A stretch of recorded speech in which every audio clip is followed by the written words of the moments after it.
रसिको नमस्कार. मी निलेश शेवडे. आपल्या साहित्य मोड या यूट्यूब चॅनल मार्फत मी तुमच्यासाठी काही कवितांचं वाचन करणार आहे. आपल्याकडे अनादी काळापासून कवितांची परंपरा आहे, पण मी मात्र हल्लीच्याच काही प्रसिद्ध कवींच्या निवडक कविता तुमच्यासाठी घेऊन आलोय. म्हणजे कवितांचा कोलाजच म्हणा ना.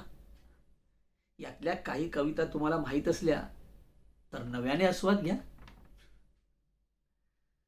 तर प्रथम मी बाळकृष्ण भागवत बोरकर म्हणजेच पद्मश्री बाभ बोरकर यांची कविता वाचणार आहे. बाभ बोरकरांचं अजून एक टोपण नाव होतं, बाकी बाब. कदाचित माहीत असेल तुम्हाला. तर कवितेचं नाव आहे कोण. कोण फिरवतो कालचक्र हे दिवसा मागून रात्र निरंतर. कोण मोजतो खेळ संपता आयुष्याचे अचूक अंतर. कोण निर्मितो श्वासांसाठी करुणेचा हा अमृत वारा.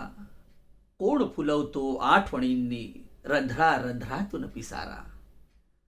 कोण राखतो काळजावरी शरीराचा हा खडा पहारा. कोण शिकवतो कसा धरावा स्वप्नामधला मुठीत पारा. कोण ठरवतो पाऊस येथे कधी दडावा कधी पडावा. कोण सांगतो कधी कसा अन कोणावरती जीव जडावा. कोण पडवतो जगता जगता नावडता तरी हात धरावा. कोण रोखतो अदम्य इच्छा हृदयामधला श्वास धरावा. कोण बोलतो निमूट रात्री शरीराशी शरीराची भाषा. कोण रुजवतो गर्भामध्ये जगण्याची ही नाजूक आशा. कोण पंपतो श्वासामधुनी रक्तामधल्या प्रेमळ लहरी. कोण साठवी गंध कळ्यातून दव भरल्या या गुलाब प्रहरी. रात्रीच्या या रोज ललाटी चंद्रटिळा हा कोण रेखितो. रात्रीच्या या रोज ललाटी चंद्रटिळा हा कोण रेखितो. वसुंधरेला नाहता नाहता सूर्या आदी कोण देखितो. आई नसता जगात जरीही घास भरवतो कोण तरीही. पहाट स्वर्णिल कोण दावतो कटुस्मृतींची रात्र जरीही.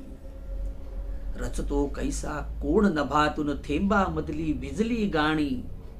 मातीच्या या ओठामधून कोण बोलतो हिरवी वाणी.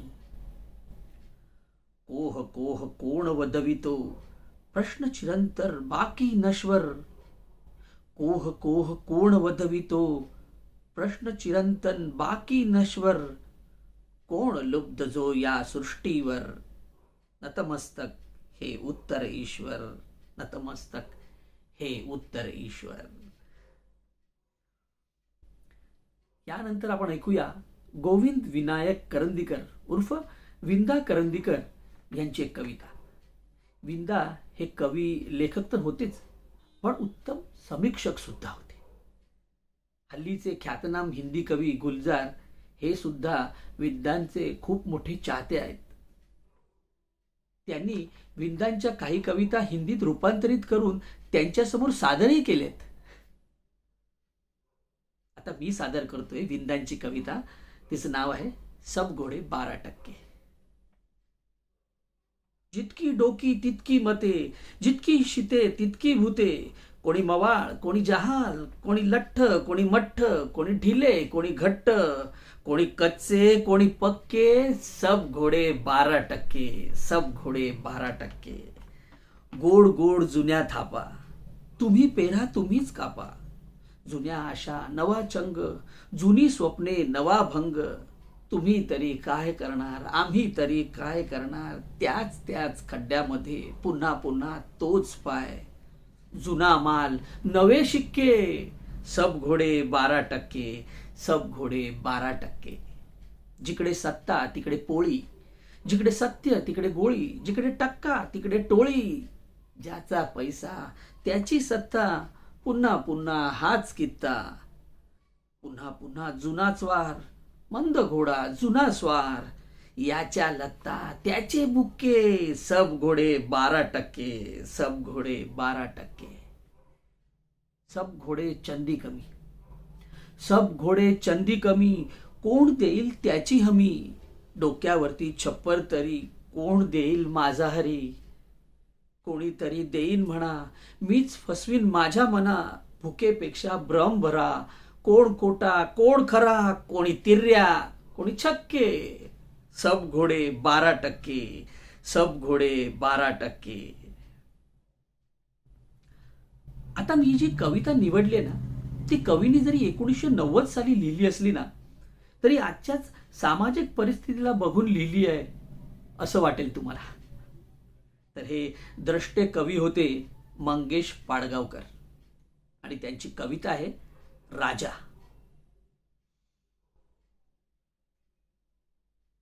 राजा मोठा शूर होता, राजा होता शिकारी, वैभव मोठं असून सुद्धा राजा होता भिकारी. राजाचं काही सुद्धा अडत नसे, कधीच त्याचा शब्द खाली पडत नसे. धटिंगण अंगरक्षक राजाचं रक्षण करीत, राजाची पाठ वळताच मिळेल तितकं भक्षण करीत. सभेत भाषण करताना राजा हुकमी रडायचा, प्रजेच्या चिंतेमध्ये बघता बघता बुडायचा. गरिबांची कणव येऊन त्याचा आवाज पडत असे, कधी ध्येयवादी होऊन उंच उंच चढत असे. राजा मोठा नट होता, राजा होता शिकारी, इतकं वैभव असून सुद्धा राजा होता भिकारी. अनेक मूर्ख माकडांच्या टोप्या त्याने घेतल्या होत्या आणि ज्यांना घालायच्या त्यांना टोप्या घातल्या होत्या. जिथे घाली हात तिथे खाणं चापून घेत असे, राजाला असेल हवं तेच छापून येत असे. सगळ्या गुंड दादांवर आतून त्याचा ताबा होता, सगळ्या गुंड दादांवर आतून त्याचा ताबा होता. त्याचं ज्योतिष सांगणारा एक बडा बाबा होता. कधी धूर्त बेरीज करी, कधी करी वजाबाकी, असं पक्क राजकारण मलिदा अचूक घशात टाके. खाऊन खाऊन कंटाळला, येऊ लागला ओकारी, इतकं असून सुद्धा राजा होता भिकारी. भिकारी का होता राजालाच ठाऊक होतं.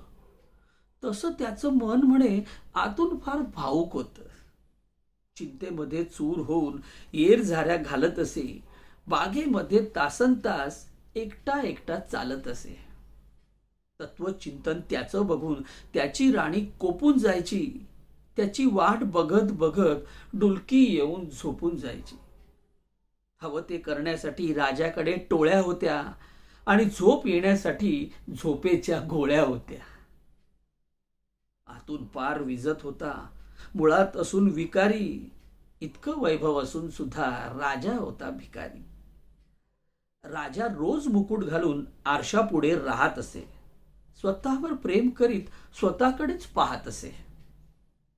बडे बाबानंतर त्याची स्वतःवरच भक्ती होती, स्वतःवर प्रेम करणं हीच त्याची शक्ती होती. राजाच्या स्तुतीचे रकाने पाठ होते, राजाच्या पदरी असे बडे बडे भाट होते. राजा घरी गाण्यासाठी बडे गायक बोलवत असे आणि झोप लागली तरी अचूक मान डोलवत असे. प्रजा सगळी मुठीत होती, जय जयकार करायची, आश्वासनं खात खात आपली पोटं भरायची.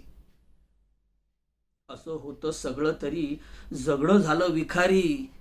वैभव मोठं असून सुद्धा राजा होता भिकारी. खाजगी मैफिलीत एकदा राजा खूप प्याला. कधी नव्हता इतका राजा मनापासून मोकळा झाला. भावना भरून आल्या, राजाने रडून घेतलं. भरलेला ग्लास त्याने गादीवर पडून घेतलं. काय झालं कुणास ठाऊक, अचानक जोश आला. आपलं नेसणं पार सोडून राजा एकदम उभा झाला. हा सचिव, तो सचिव, लहान सचिव, मोठा सचिव, उंच सचिव, बुटका सचिव, कानाने फुटका सचिव. या सचिवाची मठ्ठ बायको, त्या सचिवाची लठ्ठ बायको, रक्षकाची घट्ट बायको, राजाची पट्ट बायको. सगळेच होते प्यालेले, राजाचं हे दर्शन बघून बिचकलेले, फ्यालेले. आपल्या अकला खाजवल्या, इमानाने उभं राहून जोरात टाळ्या वाजवल्या. राजाने ग्लास टाकलं, काही सुद्धा नाही झाकलं. दोन्ही हातात घेऊन बाजा नागडा नाचू लागला राजा. राजा नव्हता शिकारी, राजा नव्हता भिकारी. राजा नव्हता शिकारी, राजा नव्हता भिकारी. दोन्ही हातात घेऊन बाजा नागडा नाचत होता राजा, नागडा नाचत होता राजा.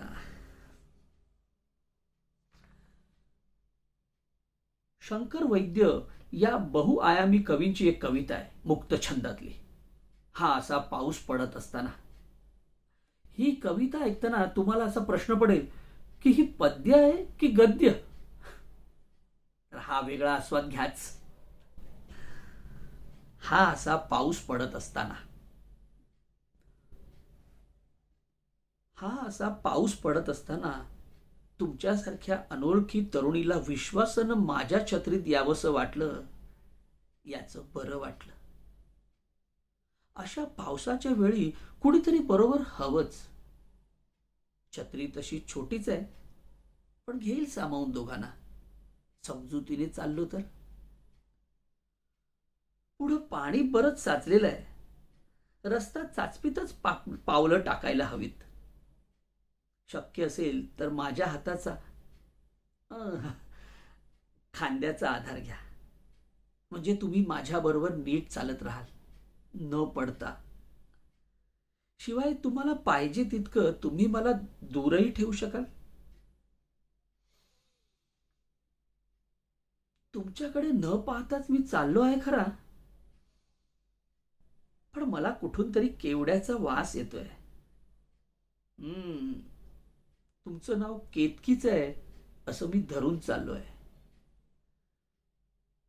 तुमच्या बोटातली अंगठी कळते माझ्या खांद्याला.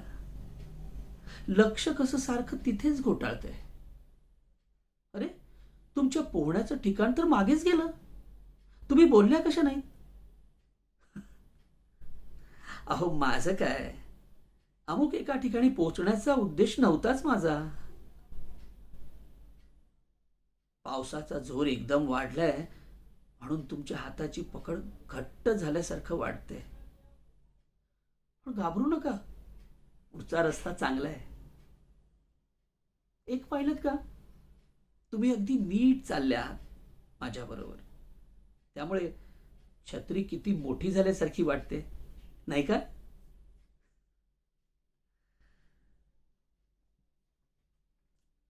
यानंतर आपल्या सगळ्यांचेच लाडके सिद्धहस्त कवी, आधुनिक वाल्मिकी, गीत रामायणकार ग दी माडगुळकरांची कविता इथे घेण्याचा मोह मला आवरता आला नाही.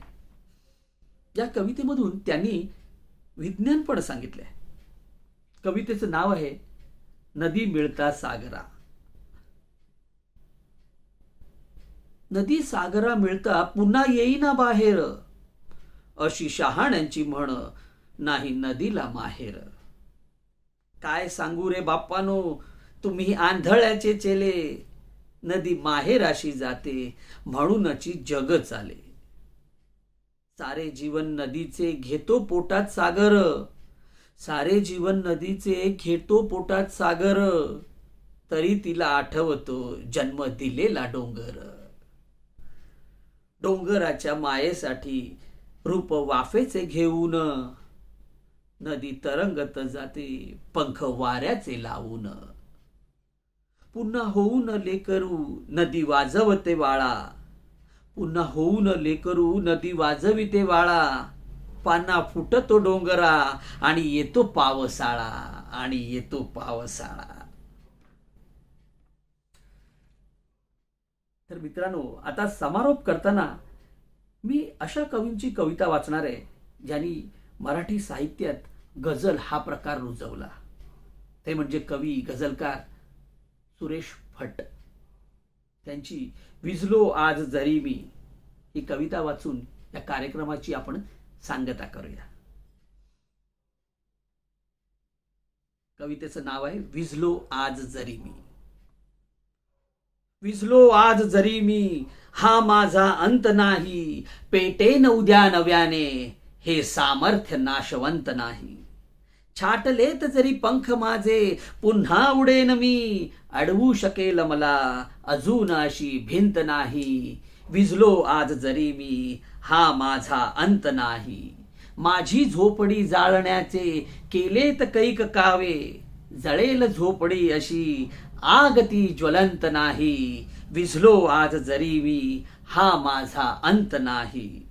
रोखण्यास वाट माझी वादळे होती आतुर, रोखण्यास वाट माझी वादळे होती आदूर. डोळ्यात जरी गेली धूळ थांबण्यास उसंत नाही. विझलो आज जरी मी हा माझा अंत नाही.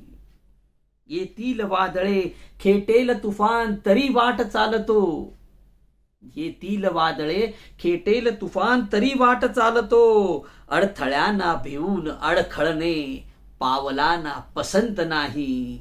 विझलो आज जरी मी हा माझा अंत नाही. पेटे नवद्या नव्याने हे सामर्थ्य नाशवंत नाही.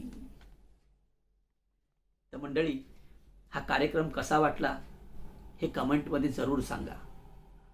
आणि आपल्या या साहित्य मोड चॅनलला तुम्ही शेअर करा आणि सबस्क्राईब करा. धन्यवाद.